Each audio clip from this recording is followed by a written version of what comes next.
ఏపీలో గత ఎన్నికల్లో వైసీపీ ఓటమి పాలయ్యాక అందుకు కారణాలను వెతికే క్రమంలో ఈవీఎం పనితీరుపై తొలిసారి ప్రశ్నలు వేయడం మొదలుపెట్టిన మాజీ సీఎం వైఎస్ జగన్ దాన్ని కొనసాగిస్తున్నారు.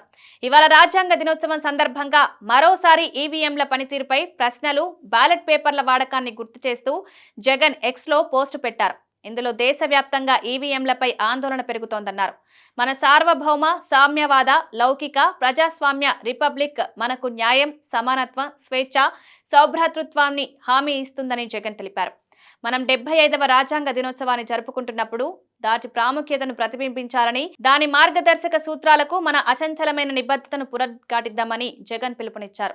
ప్రజా ప్రతినిధులను ఎన్నుకోవడమే ప్రజాస్వామ్యానికి మూల స్తంభమని, ఈవీఎంల పనితీరు గురించి దేశవ్యాప్తంగా విస్తృతంగా ఉన్న ఆందోళన ఈవీఎంల యొక్క వాస్తవికతను ప్రశ్నించడానికి, ప్రపంచవ్యాప్తంగా మెజారిటీ దేశాలలో ఉన్న పద్ధతిలో బ్యాలెట్ పేపర్లతో ఎన్నికలకు ఎందుకు వెళ్లకూడదని మనల్ని మనం ప్రశ్నించుకునేలా చేస్తుందన్నారు.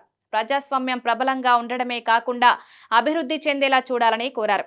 ఇటీవలి కాలంలో మన దేశ పౌరులకు హామీ ఇచ్చిన అత్యంత ముఖ్యమైన ప్రాథమిక హక్కైన వాక్ స్వాతంత్రాన్ని అణచివేయడానికి దూకుడుగా జరుగుతున్న ప్రయత్నాలు ఆందోళన కలిగిస్తున్నాయని జగన్ తెలిపారు. ఈ పవిత్రమైన రోజు డాక్టర్ బిఆర్ అంబేద్కర్ మన రాజ్యాంగాన్ని రూపొందించిన దార్శనిక నాయకులు ఏకీకృత సమాన భారతం వైపు నడిపించారంటూ జగన్ గుర్తు చేసుకున్నారు.